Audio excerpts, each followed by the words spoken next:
안녕하십니까? 저는 나이가 60을 넘은 지 몇 해 안 된 나이의 가정주부입니다. 저는 고향에서 친척 어르신 중매로 남편을 만나게 되었어요. 결혼하고 보니 어느덧 종갓집 며느리로 살아온 지 30년이 넘었네요. 제가 살면서 한 거라고는 식구들 해먹이고 뒷바라지하면서 집안 살림을 열심히 해왔어요. 워낙 저희 시댁이 기품 있는 가문이고 제사도 많았지만 집안 어르신들이 제게 예의 있고 잘 대해주신 덕분에 힘들기는 했지만 보람되게 여기면서 나름대로 잘 살아왔습니다. 제가 시집갈 때 우리 동네에서는 잔치라도 하라면서 모두 부러워하셨어요.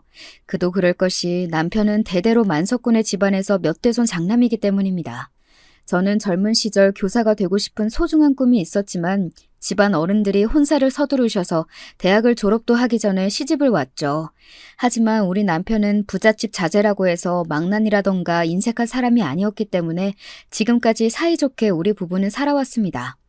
시댁 본가는 경북 청송군에 있었는데 남편이 휘문고등학교를 진학하면서부터 쭉 서울에서 살았습니다. 그래서 저도 남편과 결혼한 뒤에는 서울에서 터전을 잡고 남편과 사이에서 아들도 하나 낳고 순탄하게 지냈어요. 주변에서 하도 만석군 해서 저는 어느 정도의 부자인지 갓 시집와서는 몰랐습니다. 그리고 우리 시어머님도 참 알뜰하게 살림을 하셨고 가족분들 누구도 사치하는 법이 없었기 때문에 만석군의 실감이 잘 나지 않았죠. 그런데 시댁 집안에서 소유한 토지에서 매년 쌀 1만석 가까이 나온다니 엄청난 규모의 대지주였던 것입니다. 요즘 현대사회로 들어서면서 만석군의 의미는 퇴색했지만 경제적으로 여유롭다 보니 남편은 경제관념이 좀 부족했던 것 같습니다. 사람을 잘 믿고 마음이 따스하기만 해서 물려받은 돈 상당수를 허럿 사람들에게 인심을 썼거든요. 먼 친척이나 친구들이 찾아와서 너무 힘들고 어렵다 좀 도와줘 라고 부탁을 하면 남편은 거절하지 못했습니다. 아마 세상의 어려움을 겪지 못하고 귀하게 자란 만석군의 자손이기 때문일 거예요. 하지만 아무리 부자 가문에서 태어났다고 해서 삶의 굴곡이 없을까요? 남편이 30 중반의 나이이던 때 친구의 대출 보증을 잘못 써버린 것입니다. 그리고 하던 사업이 급격히 기울어지면서 물려받은 땅 상당수와 대치동 아파트, 그리고 시어머님이 주신 귀한 골동품을 급히 처분할 수밖에 없는 상황이 되었습니다. 아마 줄잡아 100억은 가까이 되는 재산이 이때의 실언으로 인해 허공에 흩어진 셈이지요. 저는 아들을 낳고도 계속 자식을 보고 싶었지만 그 시기에 고생을 해서인지 자궁 쪽에 병을 얻어버렸습니다. 그래서 저는 더 이상 임신을 할 수 없게 되어버렸죠. 지금 생각해도 참 힘들었던 시간이었습니다.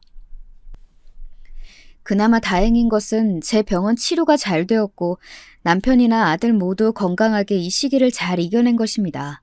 무럭무럭 잘 자란 아들은 건축가가 되고 싶다면서 대학교에서 건축학과를 전공하고 3년의 유학생활을 마치고 한국에 돌아왔습니다. 3년 만에 보는 우리 아들은 더욱 건장하고 멋진 건축가로 성장해 있었더군요.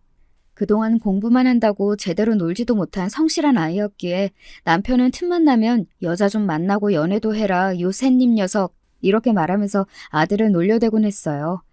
아들은 귀국해서 바로 국내의 한 건축사무소에 취업해서 다녔어요. 하지만 한국에 있는 아들도 얼굴을 잘 보기는 어려웠습니다.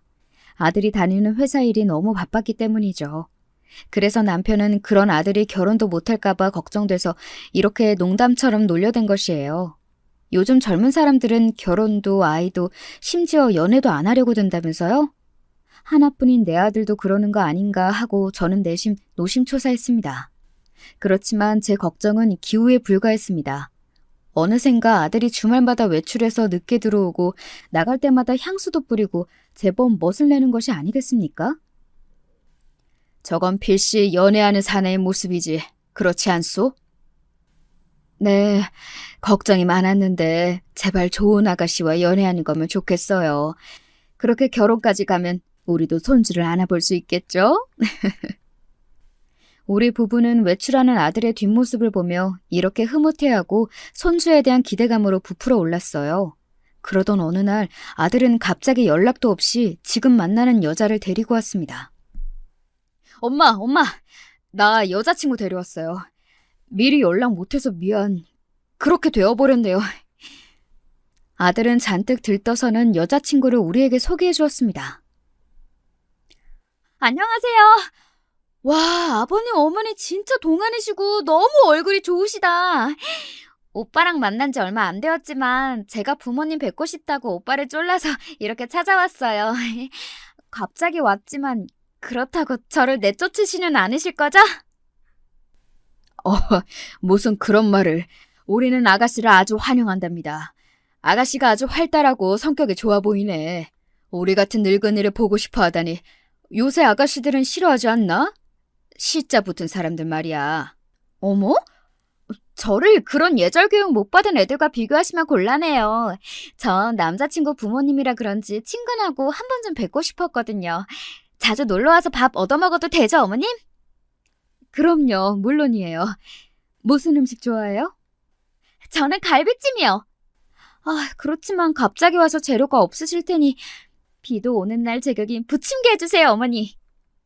갑자기 없던 딸이 생긴 것 같이 온 집안이 화기애애하게 만드는 밝고 귀여운 아가씨였습니다. 예, 여자친구 말이 맞니? 네가 억지로 우리 집에 데려온 게 아니고 저 아이가 갑자기 오자고 한 거야? 아들은 제가 만드는 김치전을 뜯어 우걱우걱 먹으면서 말했습니다. 아, 그렇대도요. 오늘 데이트하다가 각자 자기 집안에 대해 털어놓는 시간을 가지자고 여자친구가 갑자기 그러대. 그래서 우리 집은 이러이러하다 얘기해주고 여자친구도 얘기했는데 무슨 바람이 불어 그런가 저녁을 우리 집에 와서 먹고 싶다는 거야. 그래서 데려왔죠 뭐. 저는 급한 대로 LA 갈비랑 김치전 등등 식탁을 한상 차려서 아들과 여자친구를 불러서 함께 먹기 시작했습니다. 아, 맞다. 우리 엄마가 오빠도 한번 집에 데려오라 하시더라. 막내딸한테 그렇게 잘해주는 남자친구에게 맛있는 밥 한 끼 대접하고 싶으시다면서 말이야. 감사하게도 우리 아들을 이쁘게 봐주는 저쪽 엄마의 호의에 저까지 흐뭇해졌습니다. 예비 며느리는 참 곰살맞고 양가 어르신들에게 친근하게 다가오는 성격인 것 같아서 마음에 들었어요. 우리 집에서 잘 놀고 간 여자친구는 얼마 뒤 이번에는 아들을 자기네 친정집에 초대했습니다. 그리고 그 집에 다녀온 아들은 더 얼굴이 밝아져서 집에 돌아왔고 저와 남편에게 재미있었다면서 다녀온 후기를 말해주더군요. 엄마, 나 결혼하게 생겼어요? 아니, 갑자기 그게 무슨 말이니? 너희들 그냥 사귀던 사이였다며. 그 며칠 사이에 갑자기 결혼하기로 한 거야? 아니, 예비 처가 때 다녀오면서 어찌저찌 결혼을 약속하고 와버렸네요. 뭐 이러면 어때요? 꼭 결혼하는데 순서가 정해진 것도 아니고. 그 집 아버님 어머님부터 처형까지 저를 무슨 귀한 손님 대접하듯이 환대해 주셨어요. 가족분들 분위기가 참 밝고 화목해서 대화하는 내내 웃음이 끊이지 않던걸? 집도 인테리어 싹 해놓은 아주 깨끗하고 고급진 대형 평수 사당동 아파트에 사시고 장모님이 사업하신다더니 집안에 값비싼 것들이 참 많았어요. 비싼 미술 작품들이라면서 하나하나 저에게 구경도 시켜주셨고 말이죠. 그랬구나. 네 여자친구 행동이 거침없다 싶었는데 역시 부유한 집에서 사랑만 받아 자라서 그런가 보다. 그래서 넌 그 아이랑 이렇게 결혼까지 하는데 고민은 안 되니? 그리고 여자친구는 25도 안 된 어린 나이인데 이렇게 빨리 결혼해도 괜찮대? 여자친구가 워낙 나를 좋아해야 말이죠. 사실 그 나이에 요즘 애들 결혼 미루고 싶어 하는데 나보다 걔가 더 적극적이야. 그리고 말이죠. 장모님이 나한테 건축권을 하나 소개해 줄 수 있다셨어요. 무려 50억이 넘는 건축 예산 사업인데 자기랑 사업하는 거래처 사장이 마침 좋은 건축가를 구하고 있다면서 말이죠. 저 이거 따내면 회사에서 승진도 할 수 있다고요. 아들은 이래저래 들뜬 마음으로 여자친구와의 결혼을 서두르고 싶어 했습니다. 저나 남편도 아들의 혼사가 반가운 마음이었죠. 둘이 만난 지 한 달뿐이 안 되었고 예비 며느리는 아들보다 7살이나 어린 친구였지만 그쪽에서 결혼을 서두르니 우리도 그 장단에 맞추어 진행해 갔습니다. 그로부터 2주 뒤 우리는 상견례를 하게 되었습니다. 예비 며느리도 날씬하고 예뻤지만 안사돈과 예비 며느리 언니까지 모두 예뻐 보였습니다.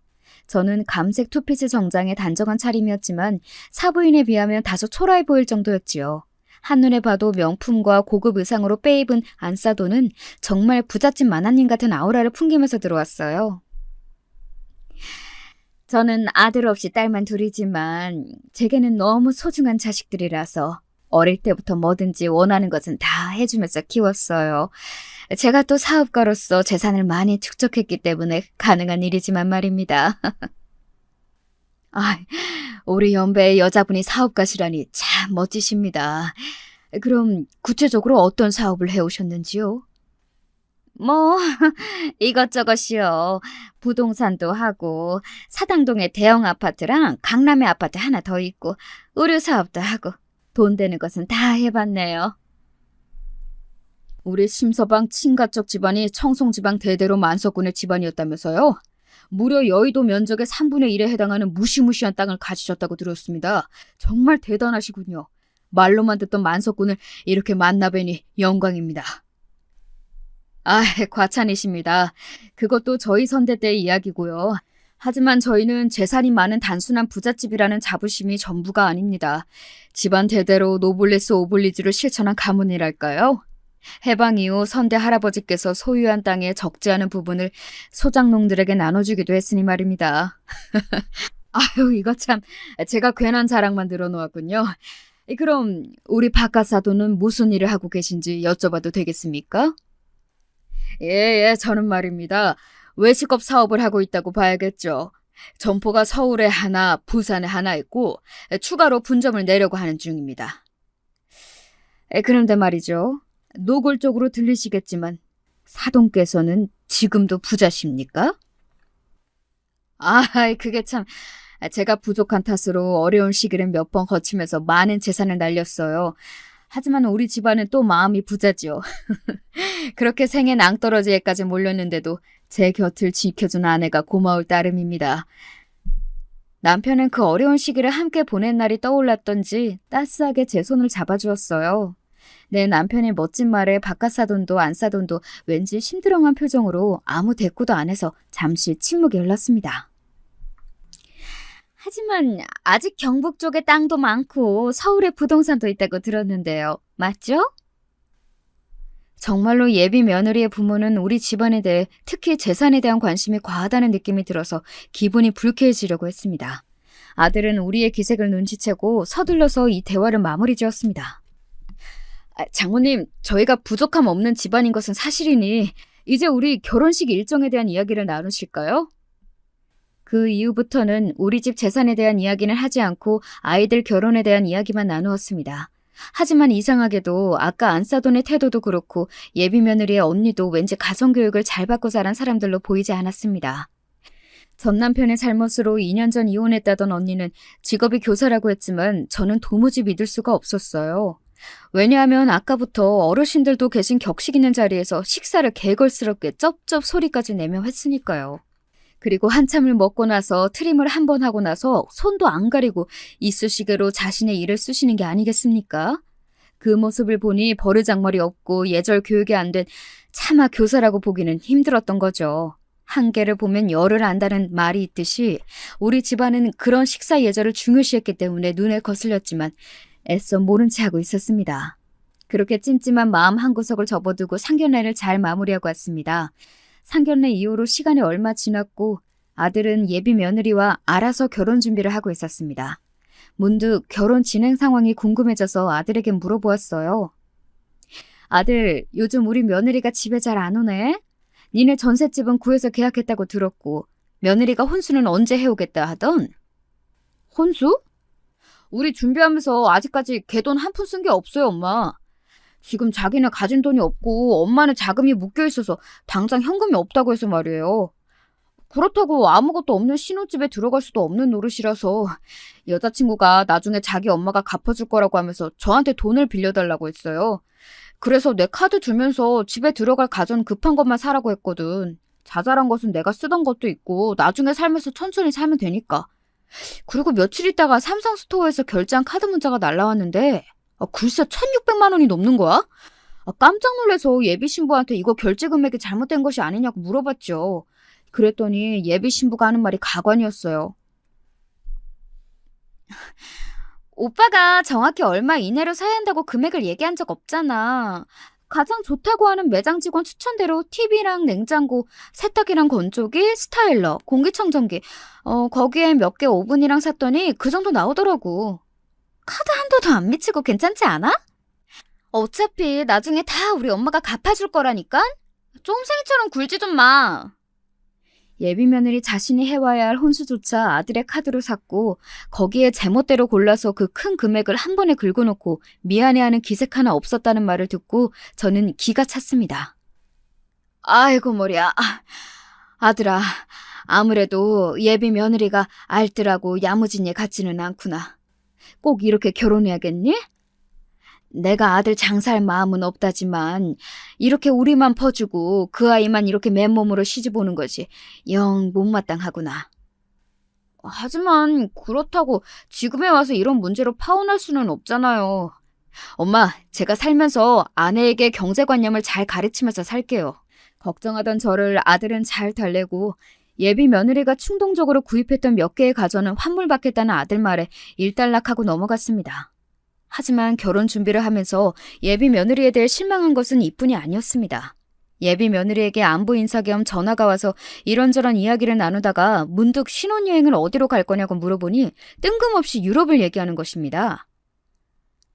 아니 얘야, 유럽이면 오고 가는 비행기 시간만도 오래 걸릴 텐데 너희 신혼여행을 며칠이나 가려고 그러느냐? 아직 오빠랑 일정을 조율 중이기는 한데 14박 15일이요. 아들은 최근 워낙 건축사 일이 바빠서 주말에도 근무를 하는 상황이었죠. 그렇게 바쁜 아들이 그 일정 동안 일을 쉴 수 있을지 의문이었습니다. 신혼여행이 좀 길지 않니? 무엇보다 아들은 요즘 일이 많이 바쁘다고 하던데 회사에서 그렇게 긴 휴가를 허락해 준다던? 아니요, 오빠는 반대하고 있어요. 회사 사정상 일주일 이상은 어렵다고 하는데 어머님, 그래도 평생 한 번뿐인 결혼이잖아요? 이왕 한 번 가는 신혼여행은 후회 없이 가고 싶은 곳으로 가야 한다고 생각해요. 어머님께서 오빠에게 길게 휴가 내고 유럽에 가라고 좀 설득해 주세요. 네? 철이 없어도 이렇게 없을까요? 잘 모르는 제가 봐도 어느 회사 사장이 2주 동안의 신혼여행을 선뜻 허락하겠습니까? 그것도 일도 많은 상황에서 직원이 그렇게 요구하면 바로 사장 눈밖에 나버리겠죠. 너는 앞으로 남편들을 내줘야 할 아이가 어찌 그리 사리분별을 못하니? 직장인이 그렇게 긴 휴가를 어찌 내겠냐? 아들이 못 간다고 하면 그만한 이유가 있어서인데 그것도 이해 못하고 시어머니한테 설득 좀 해달라니? 어머님은 좀 신세대이실 줄 알았더니 아니었나 봐요. 전 어머님이랑 친하게 속 터놓고 지내고 싶어서 솔직하게 얘기 드린 거예요. 그렇지만 어머님이 그렇게 고루하게 생각하실 줄은 실망이에요. 안녕히 계세요. 이러고 전화를 끊어버리는 것이 아니겠습니까? 요새 젊은 것들이 그렇지 하고 나이 지긋한 제가 그냥 넘어가지 별 수 있습니까? 제가 마음에 안 든다고 결혼을 물을 수는 없는 노릇이니까요. 하지만 예비 며느리에 이어 안사돈까지 선을 넘고 말았습니다. 어느 날 은행에서 아들 앞으로 보낸 등기서류가 집에 와서 제가 받아다 주었습니다. 예, 그건 뭐니? 아들은 제게 바로 대답하지 못하고 머뭇거렸습니다. 실은 엄마가 걱정하실까봐 제 선에서 처리하려고 했는데요.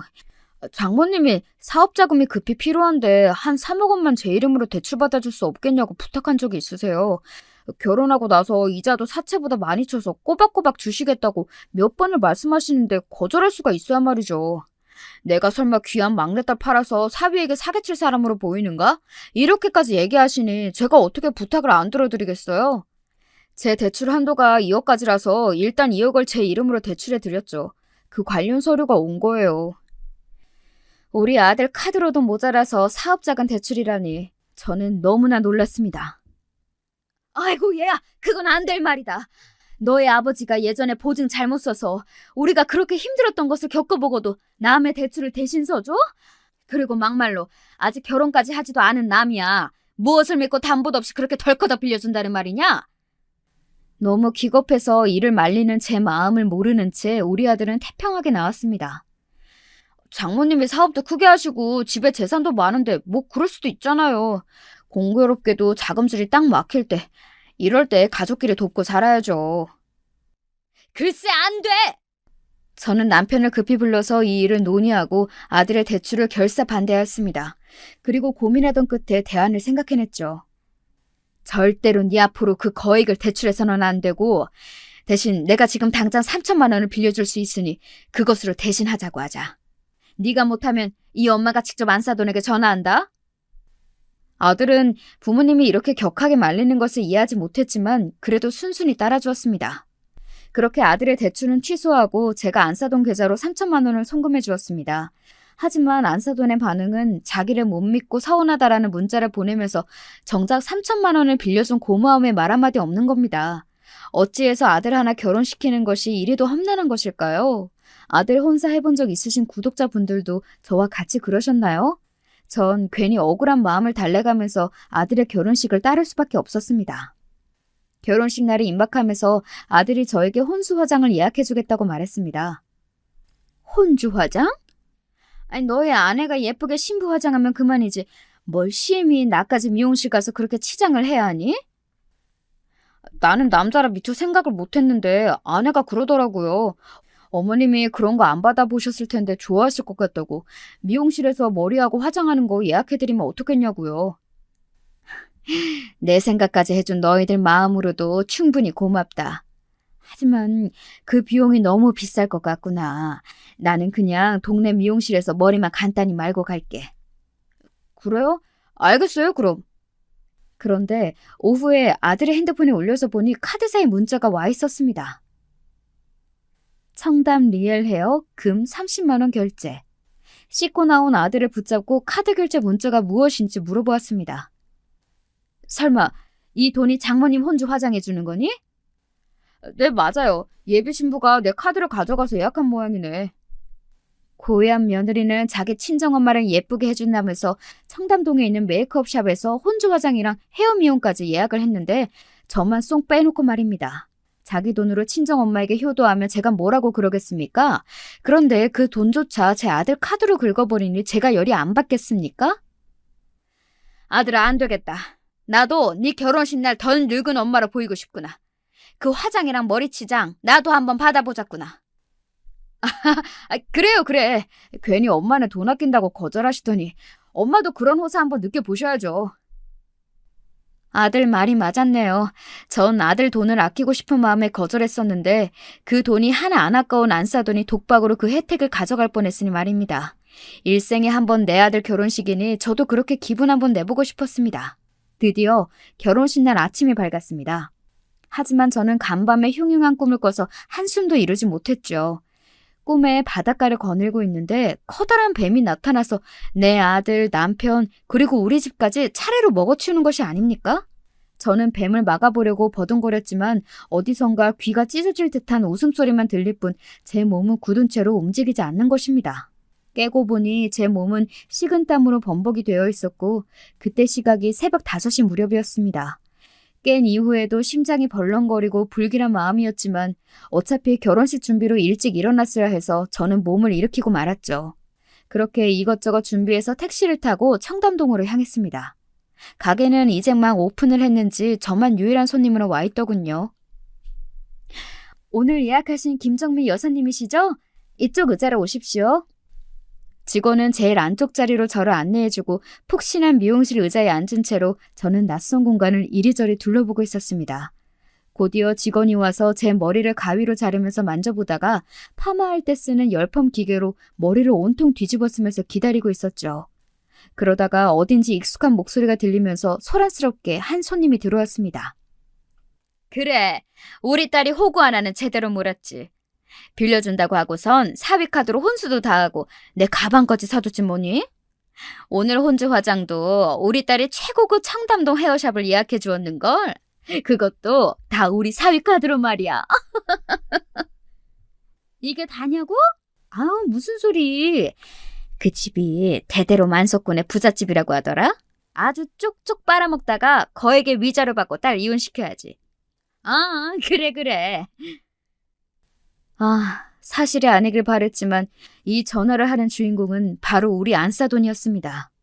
제가 이상한 기계로 얼굴이 가려진 바람에 안사돈은 제가 들은 줄은 꿈에도 모른 채 자기 친구와 통화하는 것을 제가 듣고 만 것이죠. 저 처죽이 우리 아들이랑 우리 집안 재산은 몽땅 빼앗고 결국 이혼하겠다고? 사업한다던 안사돈이 저런 도둑년이었을 줄은... 제가 이렇게 팔자 좋게 꾸미고 있을 때가 아니었습니다. 저는 다급히 제 담당 직원을 불러서 조그마하게 귓속말을 했습니다. 저기요, 내가 급한 일이 있어서 그러는데 지금 하는 머리 최대한 빨리 마무리해줘요. 나 지금 나가야 해. 제 급한 마음을 이해한 직원은 제 머리와 화장을 대강 마무리하고 보내주었습니다. 저는 미용실을 나오자마자 남편과 아들에게 전화를 걸었습니다. 이 결혼은 안 돼, 무효야. 정말 큰일 당할 뻔했으니 어서 모여서 대책을 세워야 한다고요. 그리고 서둘러 집에 가서 남편 아들에게 제가 들었던 안사돈의 이야기를 전하고 머리는 맞대었습니다. 제 이야기를 들은 아들은 충격으로 잠시 말을 잃고 있었지만 금세 이성을 되찾고 이 일을 어떻게 헤쳐나가야 할지 의논을 하기 시작했죠. 그때 우리 집에서 가정도우미 일을 하는 향이가 와서 넌지시 우리 대화에 끼기 시작했습니다. 향이는 남편의 본가에서부터 일하셨던 향이 어머님과 인연이 있었던 관계로 10년 전부터 서울의 상경에서 오갈 데 없는 처지에 우리 집으로 주 4일씩 와서 가정일을 도와주는 친구입니다. 평소 워낙 입이 무겁고 조용한 친구인데 어쩐 일로 우리에게 이런 이야기를 꺼내는 것입니다. 기쁜 집안의 혼사를 앞두고 제가 보고 들은 것을 말씀드리기 조심스러워서 그동안 입을 다물고 있었습니다. 하지만 이렇게 파운된 마당에 예비 신부에 대한 미심쩍은 일을 말씀드리고자 해요. 그 여자분은 아드님과 사모님 앞에서는 상냥하고 밝은 미소로 말도 조심해서 하더라고요. 하지만 저를 대할 때는 180도 다른 모습으로 나타나요. 아이씨, 더럽게 말 많네. 아니, 하라는 대로 할 것이지. 결혼도 전부터 뭐 저리 간섭을 해야 되는 거야, 노인네 같으냐. 이봐, 여기 콜라 한 잔 시원하게 가져와. 지금 나한테 명령한 거예요? 내가 자네보다 나이가 10살은 많을 텐데 무례하네. 그리고 이 집안에는 그런 탄산음료 없어. 어디 파출부가 말대꾸야? 내가 여기로 시집 오면 넘버 2인데 앞으로 파출부 생활 험난하게 할 거야? 나한텐 밉보이지 않는 게 좋을걸? 학창시절부터 나한테 찍혀서 올린 애들이 한다 쓰는 되니까 말이야. 아줌마도 거기 서 있지만 말고 슈퍼 가서 당장 콜라 사와야지? 그리고 집 앞으로 나가서 몰래 전자담배를 피고 침을 뱉는 것을 보았습니다. 아무리 봐도 하는 행색이나 말투가 조신한 여자애가 아니에요. 마치 깡패 같았다고요. 거기에 더 심각한 것은 아드님 말고 다른 남자를 만나고 다니는 눈치입니다. 얼마 전 다른 남자 차에서 내려서 애정행각을 하는 모습을 보았거든요. 그리고 그 남자는 나이가 제 또래는 되어 보였는데 어쨌든 이 여자 조심해야 해요, 사모님. 한여름 옥수수 나달이 떨어지듯이 예비 며느리에 대한 실체가 낱낱이 드러나면서 우리 집 사람들은 경악을 금치 못했어요. 아들은 제 머리를 쥐어뜯으면서 후회하고 또 후회했습니다. 하지만 지금에 와서 이렇게 화만 낸다고 될 일은 없으니 불과 2시간 뒤인 결혼식을 어떻게든 취소해야만 했습니다. 우리 부부와 아들은 급히 장문의 문자를 써서 결혼식에 찾아오실 하객들에게 단체 문자를 긴급히 전송했어요. 오늘 귀한 시간을 내주시고 어려운 발걸음을 해주신 하객 여러분들께 송구한 말씀 전해 올립니다. 결혼 전 미처 알지 못한 사정이 발견되어 금일 저희 아들의 결혼식을 취소하고자 합니다. 이미 오셨다면 8층의 피로연 식당에서 맛있는 한 끼 식사를 하시고 돌아가셔도 좋습니다. 그리고 마음의 정을 표현해 주신 축의금은 받지 않도록 하겠습니다. 다시 한번 불편을 드려 죄송하고 또 감사드립니다. 남편은 지인을 통해서 결혼하려던 아이와 그 집 가족들 모두에 대한 뒷조사를 부탁했습니다. 가능한 빨리 말입니다. 그리고 아이들이 살려고 했던 신혼집은 다행히 계약금만 걸어놓고 아직 이사나 잔금을 치르지 않았는데 참 다행이다 싶어 가슴을 쓸어내렸습니다. 아들은 부동산에 전화를 걸어서 전셋집 계약을 취소하겠다고 했으며 부동산 사자는 난색을 표했지요. 아니 그러면 계약금 4천만 원은 돌려받지 못하실 텐데요. 괜찮으시겠습니까? 아들의 인생 수업료로 4천만 원은 아깝지 않았습니다. 그리고 그 사기꾼 모녀에게서 계약금도 나중에 돌려받을 예정이었으니까요. 결혼식을 급히 취소하려니 시간은 금세 지나갔고 어느덧 결혼식이 시작될 1시가 다 되어서야 식장에 도착할 수 있었습니다. 남편은 하객분들 중에 미처 연락을 받지 못한 분들을 챙기겠다면서 식장으로 먼저 들어가고 저와 아들은 신부 대기실로 갔습니다. 예비 며느리였던 사기꾼 여자애는 화가 머리끝까지 나서 우리를 보고 고함을 쳤습니다. 오빠! 뭐야? 왜 이제야 나타나? 아니 그리고 그 옷차림은 또 뭐고? 왜 아직도 턱시도를 입고 있지 않았지? 이 요망한 년아! 내가 너같이 천박한 애랑 왜 결혼을 하냐? 너의 실체를 이제 알게 되었으니 결혼은 취소다! 파혼해! 그게 무슨 소리야? 어머님, 이 사람이 갑자기 왜 그러죠? 입산 네 엄마가 미용실에서 떠벌려준 덕에 너희 속셈을 다 간파했다. 그것뿐 아니라 여기저기 네 얘기를 들어보니 너 아주 천하디 천한 아이 같더구나. 지금이라도 혼사를 멈췄으니 하늘이 도우셨지. 그러자 그 여자애는 갑자기 우리의 태도가 돌변한 것에 불안함을 느끼고는 사정을 설명하려 들었지만 아들과 저는 그 애를 무시한 채 그대로 식장에 갔습니다. 우리 쪽 하객 좌석은 텅 비어 있었고 사돈 쪽 하객들만 웅성거리면서 있었어요. 그리고 남편은 우리 쪽 하객분과 만나서 사정을 설명하고 있었죠. 아이고, 네, 그렇게 되었습니다. 이거야 원 민망해서. 제 생에 이렇게 사기꾼들에게 걸릴 줄은 몰랐습니다. 아니, 사기꾼이라니 지금 우릴 보고 하는 말이에요? 무슨 오해를 하고 오늘 이러는지 모르겠는데 왜 합의도 없이 멋대로 결혼식을 취소하냐고요? 이 업견내가? 우리는 니네가 사기꾼이라는 것을 알아차렸으니 식을 멈춰야지. 어디 귀한 남의 집 아들 앞길 막으려고 들었어? 너네 다 싸잡아서 감옥에 쳐넣어버릴 테니까 여기서 딱 기다리고 있으라고. 웃기시네. 사기? 우리가 사기쳤단 증거라도 있어?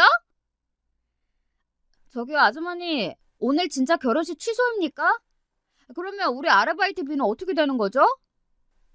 그러게 말이야. 취소든 뭐든 우리는 와서 일을 한 거니까 어서 일당 줘요. 지금 불난 집에 부채질해? 결혼식이 취소된 마당에 무슨 일당이야? 당장 돌아가! 세상에나. 예비 며느리 쪽에 온 하객 대부분은 사실 하객 아르바이트를 하는 가짜였던 것입니다. 자기 하객들조차 가짜라니 도대체 이 여자들은 어떤 실체를 가진 자들일까요? 하객 일당을 받아 가겠다는 사람들과 안 사돈 여자는 대차게 싸우대면서 럭셔리한 예식장을 한순간에 시장통으로 만들어버렸습니다. 그때 예비 며느리 언니가 바깥 사돈을 데리고 식장 안으로 들어와서 합세했습니다. 삼촌, 여기요. 지금 저 사람들이 우리 엄마를 어떻게 하면 어째? 삼촌이라니 왜 바깥 사돈에게? 알고 보니 상견례도 하고 지금까지 아버지라고 부르는 자는 사실 안사돈의 사촌 오빠였던 것입니다. 후에 알게 되었지만 안사돈은 십수년 전에 남편과 아주 안 좋게 이혼한 뒤로 딸들조차 인연을 끊고 살고 있었던 것입니다. 무슨 의도로 저들은 자기 아빠부터 친인척까지 모조리 가짜를 세워야 했던 것일까요? 알면 알수록 소름이 끼치는 자들이었습니다. 안사돈이 부른 가짜 하객 사람들의 우리 쪽 하객 지인분들이 합세해서 안사돈과 그 딸들에게 화가 나서 달려들었습니다. 저 사기꾼 여자들을 가만두지 말자. 혼내줘. 아주 가만두지 마. 가짜 아빠 행세를 하던 사촌 오빠 혼자로는 그들을 막기에 역부족이었던지 혼자 몰래 식장을 빠져나가더군요. 결국 예식장 직원들은 큰 사고가 날까봐 경찰을 불렀습니다. 경찰이 들이닥쳐서 큰 소동을 진정시키고 사람들은 뿔뿔이 흩어졌습니다. 경찰관님, 아직 끝나지 않았습니다. 사기 결혼을 빙자한 저 여자들을 잡아주십시오. 사기 결혼만으로는 저희가 긴급 체포 사유가 되지 않습니다.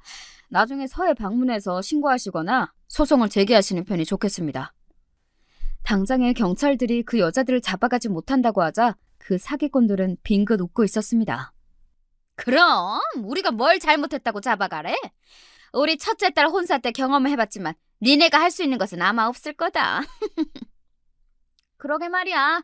나도 전 남편 엄마가 그렇게 날 감옥에 쳐넣겠다고 날뛰었지만 내 털끝 하나 건드리지 못했잖아요. 저 사람들은 우리나라 법도 잘 모르나 봐. 아이씨. 내 웨딩드레스 진짜 이쁜데 사진도 못 남기고 끝나버렸네. 저 시댁 늙은이들은 어떻게 미리 알았는지. 엄마! 그러게 내가 입 조심하라고 그랬지.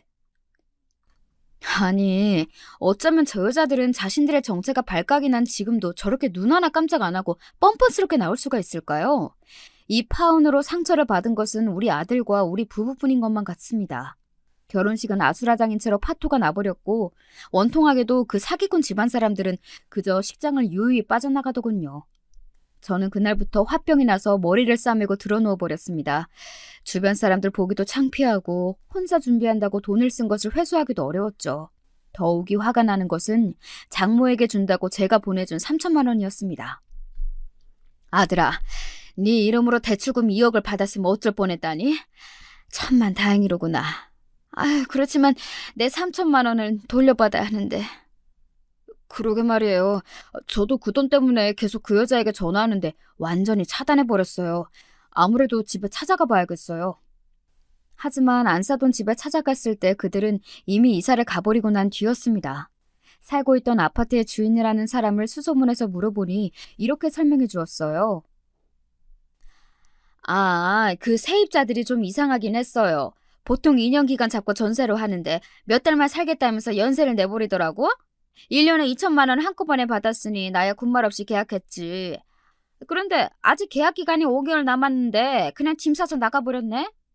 다시 들어오려나? 빈집으로 둬야 할지.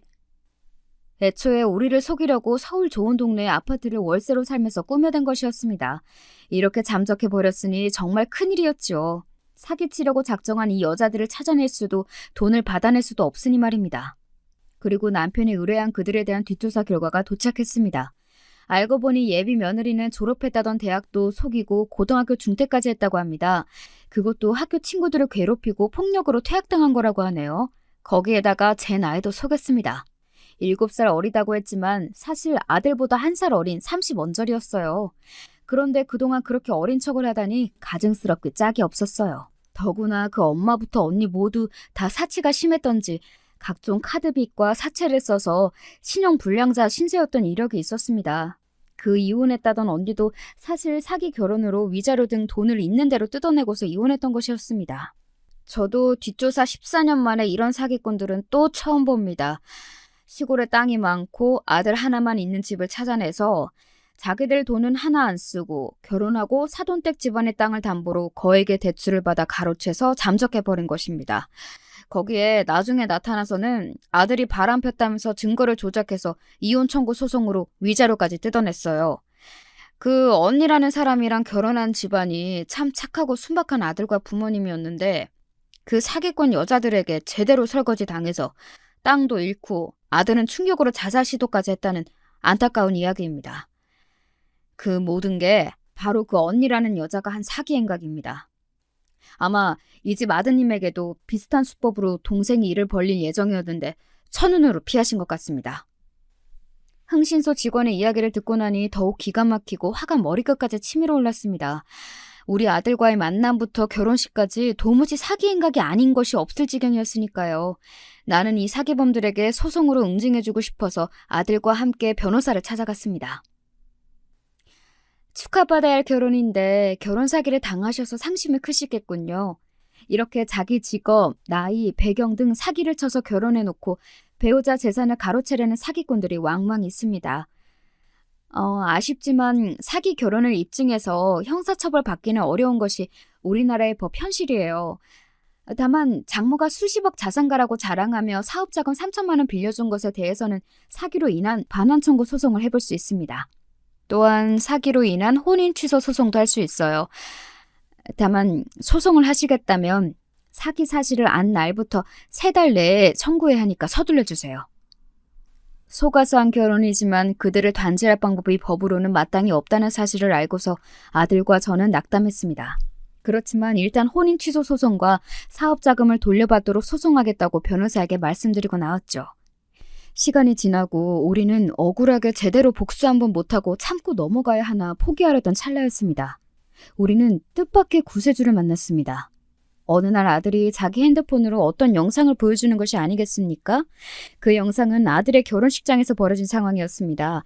아수라장으로 변했던 그 상황에서 우리 하객 중 누군가가 동영상을 촬영해서 인터넷에 올렸던 것입니다.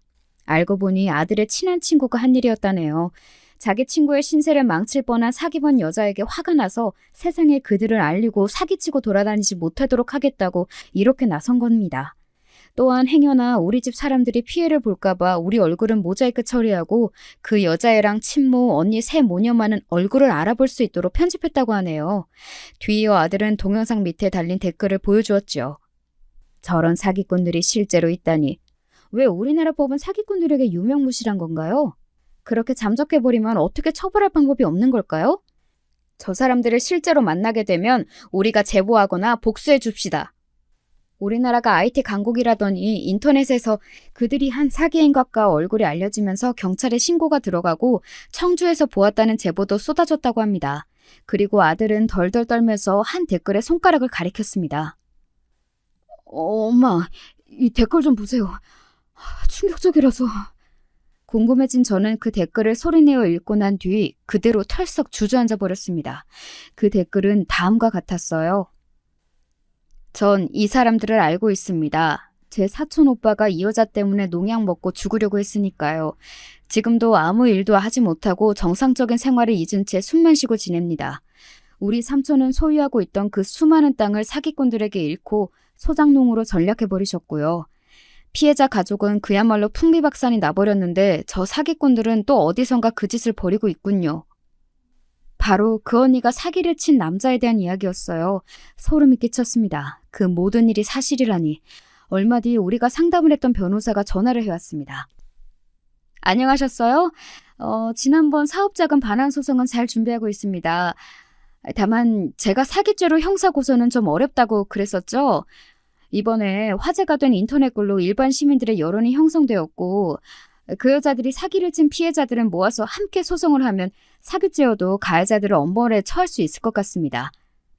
변호사는 이렇게 희망적인 메시지를 주었습니다. 우리는 앞으로 그런 피해자 가족들이 모인다면 얼마든지 협조를 하겠다고 했습니다.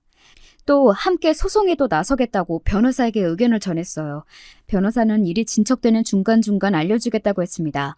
사람들의 인생을 한순간에 파멸시키는 못된 사기꾼들에게 벌을 내릴 방법이 생기자 저는 앓고 있던 화병도 나아서 일상생활을 할 수 있게 되었습니다. 제대로 일어나서 아들이 결혼 준비를 했던 일들을 하나씩 취소하고 마무리 지었습니다. 전에는 그때 맞춘 한복만 봐도 가슴에서 울컥하고 응어리가 토할 것처럼 올라왔는데요. 한 달이 지나고 반년이 지나고 이제 지금은 그 충격에서 벗어나서 많이 좋아졌습니다. 사기 결혼식이 있던 날로부터 어느덧 2년이라는 시간이 흘렀네요. 그 사이 피해자들의 모임이 생겨서 함께 모여 사기꾼 새 모녀에 대한 집단소송을 진행하기 시작했습니다. 그리고 경찰도 협조적으로 나서주어 잠적한 그들을 찾으려고 수사하고 있어요. 그 외에 또 좋은 소식이 하나 더 있습니다. 우리 아들이 정말 제대로 된 결혼을 하게 되었습니다. 한동안 사기를 당한 충격에서 헤어나오지 못하고 한 달간 회사도 휴직하고 두문분출하고 지내던 아들은 친구의 동영상을 통해 삶의 활기를 찾기 시작했습니다. 그들에게 복수할 방법을 찾으면서도 자신의 마음을 치유해갔어요. 식사도 거부해서 체중이 7kg나 빠졌던 아들은 밥을 먹고 운동도 하면서 건강을 회복했어요. 이는 모두 자신이 건강해져서 그 여자를 찾아내고 복수하겠다는 신념 하나로 이룬 것이죠. 희한하게도 아들은 사기 결혼을 당한 피해자 모임에서 지금의 아내를 만나게 되었습니다. 참으로 세상사 알 수 없는 것이더군요. 사기를 당했던 경험이 있었기에 아들은 평생의 반려자를 만나게 되었으니 말입니다. 아들의 아내는 교사 집안에서 잘 자란 미술교사 아가씨였습니다. 그 아가씨도 사기 결혼을 당할 뻔했다가 겨우 살아난 피해자였죠. 아들과 서로의 상처를 보듬어 주다가 사랑이 꽃피어나서 결혼까지 가게 되었습니다. 그리고 아들과 며느리는 우리 집 근처의 한 아파트에 신접 살림을 차리고 아주 예쁘게 잘 살고 있습니다. 만약 그때 사기를 당한 채로 화병을 안고 제대로 살 수 없었다면 이렇게 지난 사연을 쓸 마음도 먹지 못했을 겁니다. 고난은 또 그렇게 다 지나가고 지금처럼 좋은 순간들이 오니 저도 당했던 일화를 이렇게 꺼내어 보여줄 수 있게 되었군요. 제가 즐겨 듣는 이 유튜브에서 제 사연을 보내게 된 계기도 바로 여기에 있습니다. 여러분 혹은 여러분의 자녀가 사기 결혼을 당할 수도 있음을 당부드리고 싶어서예요. 물론 사람이 작정하고 사기를 친다면야 어떻게 막겠습니까마는 돌다리도 두들겨보고 건너라는 속담이 있지 않습니까? 인륜지대사인 혼사를 결코 가볍게 생각하고 남이 하자는 대로 끌려가시면 절대 안 되세요. 그리고 우리나라는 사기에 대한 처벌이 비교적 가벼운 나라라고 변호사가 그러대요. 우리나라도 법 개정을 해서 사기꾼들에게 엄벌을 처할 수 있어야 할 것 같아요. 사기를 제가 직접 당해보니 피해자 입장에서 그렇게 괴로울 수가 없는 중대한 범죄라고 생각합니다. 저와 우리 가족은 끝까지 그 사기꾼 모녀를 찾아내서 감옥에 쳐놓고 말 겁니다. 여러분께서도 우리와 사기 피해자분들에게 응원의 메시지를 보내주십시오. 저의 구구절절한 사연은 이제 여기서 마칠까 합니다. 긴 시간 동안 함께 들어주셔서 정말 감사드립니다. 여러분의 일상에 행운과 축복이 가득하시길 기원드립니다. 그럼 안녕히 계세요.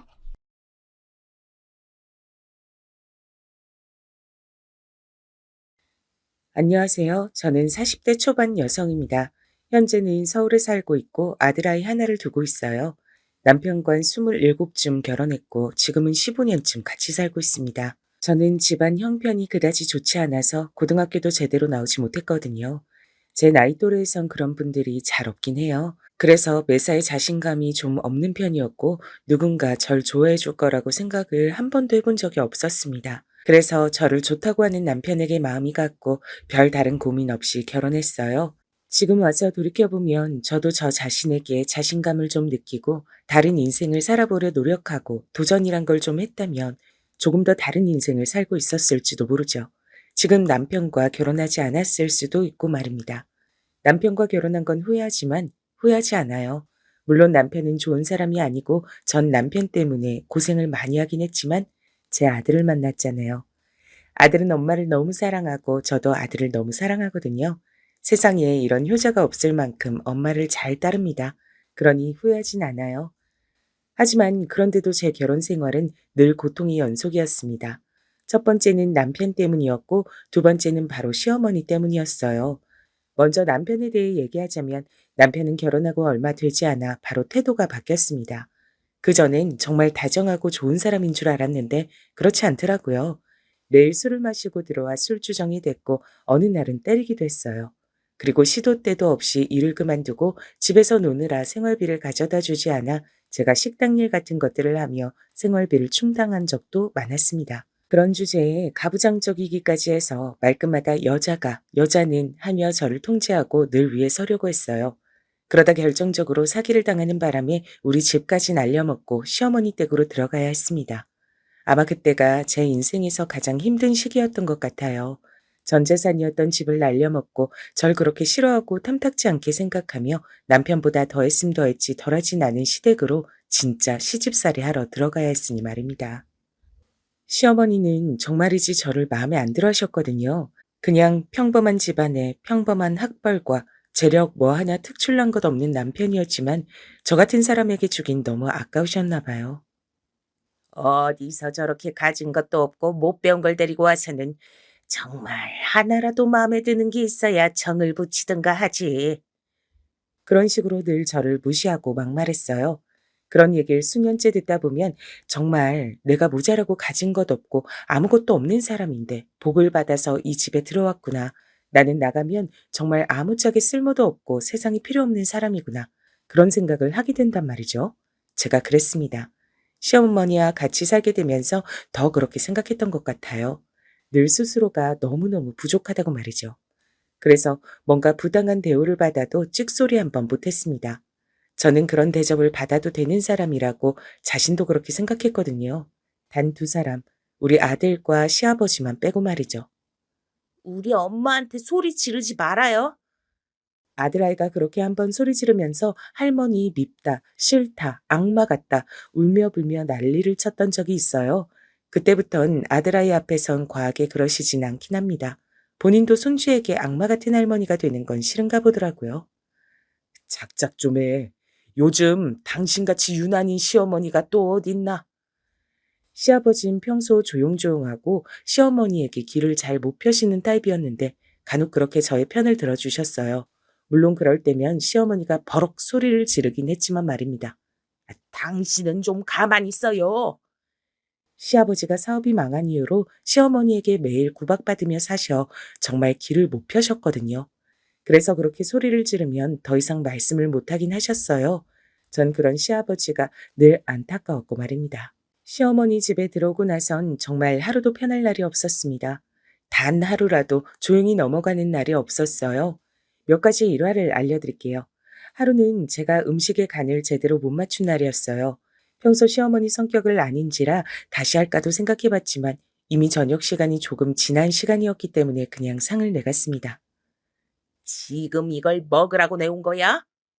그렇게 소리 지르곤 상을 엎으셨죠. 그리고 보란 듯 남편을 데리고 나가 외식을 하고 들어오셨습니다. 저는 집에서 엎질러진 상을 치우고 있는 반찬으로 밥을 억지로 먹었어요. 울면서 말이죠. 보나마나 이것들을 다 버리라고 할 텐데 아깝잖아요. 또 어느 날은 빨래를 잘못해서 옷이 줄었는데 그 옷을 그대로 제 얼굴로 집어 던지셨어요. 물에 젖은 옷이 아프게 얼굴에 맞아 멍이 든 적도 있었습니다.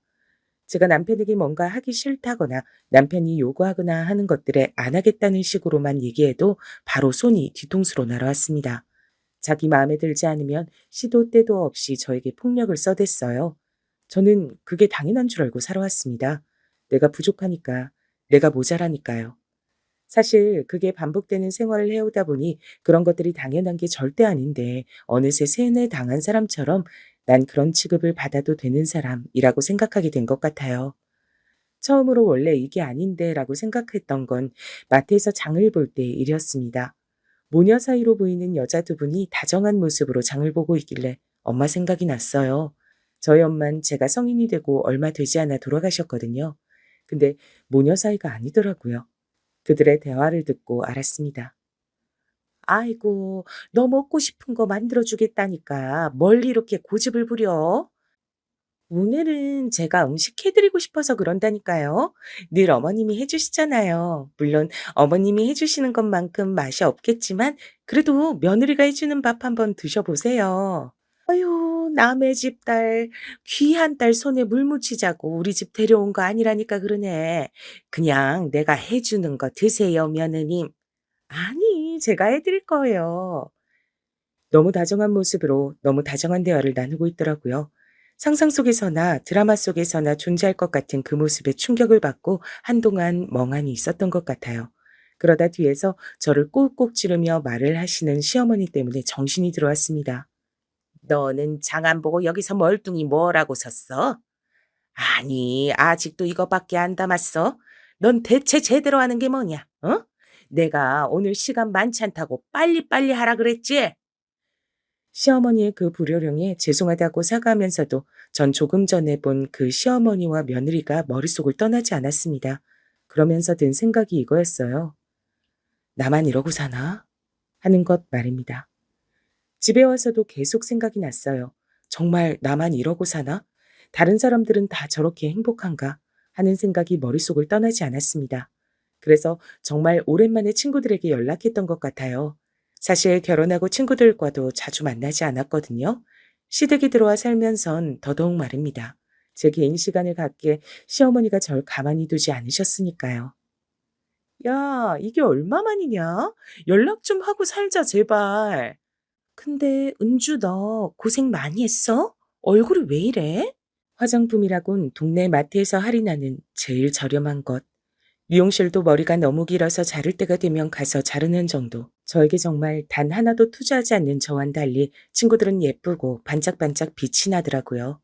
예전엔 그래도 이 친구들 사이에서 제가 제일 예쁘단 얘기도 많이 들었었는데 지금은 혼자 늙은 아줌마가 돼 있는 모습에 또 슬픈 기분이 들었습니다. 야, 그거 가스라이팅 아니야? 그게 뭔데? 요즘 사회적으로 문제되는 거 있어. 나 아니면 안 된다. 나 없으면 너 같은 걸 누가 받아주냐? 이러면서 멀쩡한 사람 세뇌해서 본인이 아무것도 아니게 생각하게 만드는 거. 나도 좀 그런 거 같다. 친구들이 정말 걱정하며 말해주더라고요. 요즘 그러고 사는 사람이 어딨냐. 네 남편도 문제다. 그건 아이 교육에도 좋지 않다고 하면서요. 친구들에게 이런저런 사정을 다 얘기하는 것도 부끄러웠고 또 혹시나 날 무시하면 어쩌나 하는 생각이 들었던 것도 있지만 오랜만에 친구들을 만나 그런 얘기를 하니 속도 시원하고 또 정말 어딘가 잘못되어 가고 있다는 걸 느낄 수 있었습니다. 그리고 그날 집으로 돌아왔는데 저의 얼굴로 바로 쿠션이 날아들었어요. 너는 지금 제정신이냐? 이제 곧 저녁 시간인데 밖에서 쳐노느라 이제야 들어와? 이게 아주 미쳤구나. 어? 그때 시간이 4시 반쯤이었거든요. 아직 저녁이 되려면 먼 시간이었습니다. 물론 나갈 때 점심만 먹고 들어오겠다고 얘기하긴 했지만 아주 늦게 들어온 건 절대 아니라고 생각했는데 다짜고짜 그러시니 정말 눈물이 나더라고요. 너 지금 우니? 어? 울어? 아니 얘가 뭘 잘했다고 울어? 눈물을 흘리는 저를 보며 시어머니가 다가와서 제 머리를 손가락으로 툭툭 치시더군요. 엊그제 봤던 그 다정한 시어머니와 며느리, 그리고 오늘 만난 친구들의 얘기들이 떠오르면서 아, 나만 이렇게 바보같이 살고 있구나 하는 생각에 더 눈물이 났습니다. 어쭈, 이게 시위 아니? 어? 안 그쳐? 뭘 잘했다고 울어? 누가 보면 내가 너 잡는 줄 알겠다. 그만 안 울어? 잡으시는 거 맞잖아요. 처음으로 한 말대꾸였어요. 사실 말대꾸도 아닙니다. 그냥 작게 얘기한 거예요. 굉장히 소심하게 말이죠. 하지만 시어머니는 그 말을 그냥 지나치지 않으셨어요. 자기 말에 제가 토를 달았다는 것 자체에 굉장히 분노하셨습니다. 너 지금 내 말에 말 대꾸했니? 시어머니는 매우 큰 목소리로 소리를 버럭 지르셨어요. 그리곤 저를 한 번 더 때리려는 듯 손을 번쩍 들었을 때였습니다. 적당히 좀 해. 안방에 있던 시아버지가 나오면서 말했어요. 요즘엔 시어머니가 저에게 그 어떤 짓을 하셔도 선뜻 나서서 말리거나 하진 않으셨거든요. 본인도 기력이 없으신 건지, 아님 이제 귀찮아졌는지, 아님 저를 위해서 한마디 하면 시어머니에게 열 마디를 들어야 하는 게 힘드셨는지 말입니다. 당신은 상관 말고 방에 들어가 있어요. 집에서 이렇게 큰 소리가 나는데 어떻게 상관을 안 하나? 그럼 모른 척 하시든가. 그렇게 몰상식하게 구는데 어떻게 모른 척을 해? 뭐라고요? 몰상식? 시어머니가 몰상식이라는 말에 버럭 소리를 질렀습니다. 그럼 여태껏 본인이 상식적이라고 생각하고 저에게 그런 짓을 해왔던 건지 싶어서 속으로 어이가 없었어요. 시아버진 전에 본 적 없는 단호한 얼굴이셨습니다. 그래, 몰상식. 며느리가 좀 늦었다고. 아니, 좀 늦은 것도 아니지. 아직 4시 반밖에 안 됐는데 몇 년 만에 처음으로 친구들 좀 만나러 나갔다 온 애한테 들어오자마자 얼굴에 물건을 집어던지고 또 그 한마디를 못 참아서 때리려고 손을 들어. 이게 몰상식한 게 아닌 뭐야. 동네 사람들 붙잡고 물어봐. 그리고 당신이 그렇게 매일 보는 그 막장 드라마 시어머니들도 당신보단 나아. 시아버지의 그 말에 시어머니는 잠시 당황한 듯 보였어요. 그런 모습을 보여주신 게 일단 제가 보기론 처음이긴 했거든요. 당장 그 손 못 내려? 어디 사람을 때려? 어? 시어머니는 시아버지의 그 말에 기가 눌렸는지 일단은 손을 내리더군요. 그리고는 뭐라 중얼중얼거리며 안방 안으로 들어갔습니다. 그런 저에게 시아버지가 다가왔어요. 내가 잘 말해보마. 너도 언제까지 이러고 살 순 없잖니. 감사합니다. 감사합니다, 아버님. 정말 눈물이 나게 감사하더라고요. 제 편이 있다는 생각이 들었습니다. 요즘은 남편조차 제가 시어머니에게 이런 취급받는 걸 모른 척 해왔거든요. 그날 이후 시어머니는 시아버지 앞에선 조금 조심하시는 듯 했어요. 그렇다고 저에게 구박하지 않거나 덜 괴롭히는 건 아니었습니다. 시아버지가 없을 땐 여전했으니까 말입니다. 그래도 사람 마음이라는 게 내 편이 있다는 생각이 드니 조금 든든해지고 그 전보다 견딜만해지고 그렇더라고요. 그래서 그 전보다 훨씬 나은 기분이었던 것 같아요. 그리고 그날 친구들을 보며 든 생각이 한 가지 더 있었습니다. 제가 저를 위해서 너무 돈을 안 쓰고 살았다는 건 말입니다. 물론 남편 월급은 남편 본인이 관리하고 다달이 저에게 생활비를 주고 있었기 때문에 돈을 모으거나 저를 위해 쓸 순 없었어요. 그래서 작게 아르바이트라도 하기 위해 이곳저곳을 알아봤습니다. 집을 비우는 건 시어머니와 아들 때문에 안 됐고 과도하게 시간이 많이 드는 일도 무리였죠. 그래서 열심히 고민해 본 결과 저는 원래 어릴 때부터 손재주가 참 좋았거든요. 그래서 뭐든 만드는 걸 참 잘했습니다.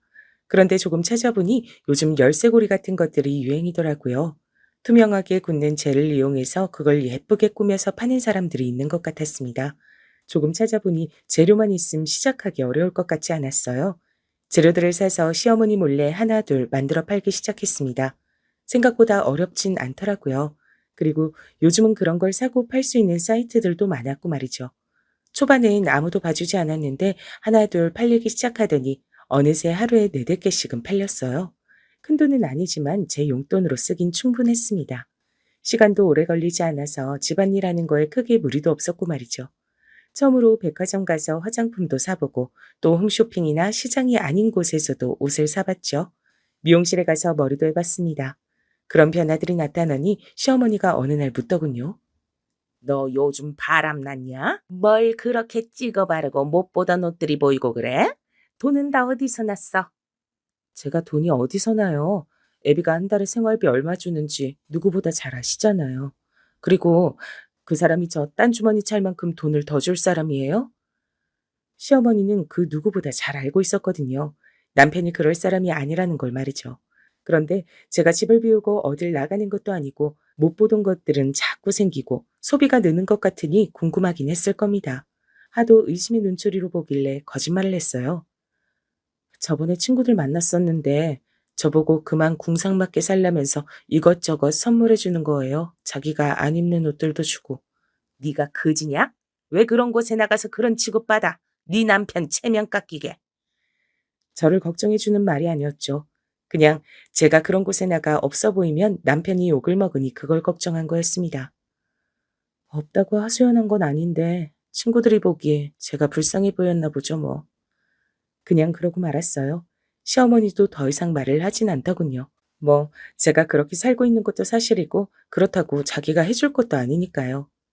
어느 정도 적응도 할 수 있고 제가 만든 열쇠고리를 잘 쓴다는 사람들의 후기를 읽으면서 소소하게 인생의 즐거움들이 생겨가고 있었습니다. 물론 여전히 시어머니는 저를 괴롭혔지만 그래도 이 정도면 그 전보다 숨쉴 구멍이라도 있으니 살만하다고 생각하고 있던 무렵이었습니다. 남편이 며칠째 집에 들어오지 않았어요.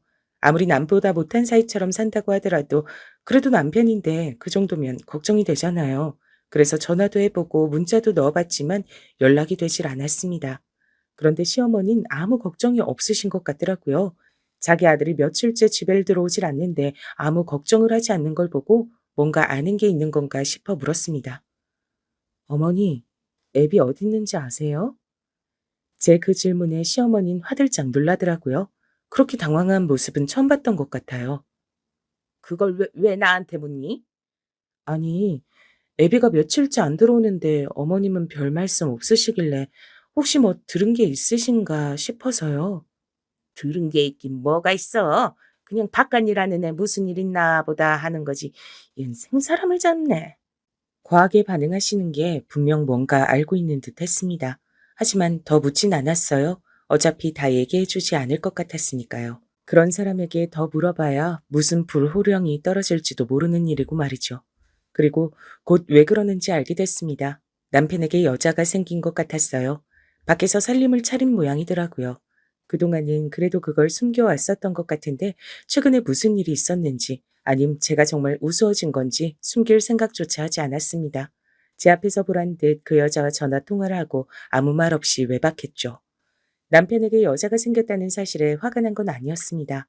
물론 그것도 화가 아예 안 나진 않았지만 그래도 엄청 화가 났나? 그건 아니었습니다. 제가 화가 나고 서러웠던 건 남편과 시어머니의 태도였어요. 그래, 나 여자 생겼는데 뭐 네가 어쩔 건데? 이혼이라도 하려고? 다른 여자가 있는데도 너 같은 애랑 살아주는 걸 고맙다고 생각해야지. 누가 너 같은 애를 데리고 살아주니?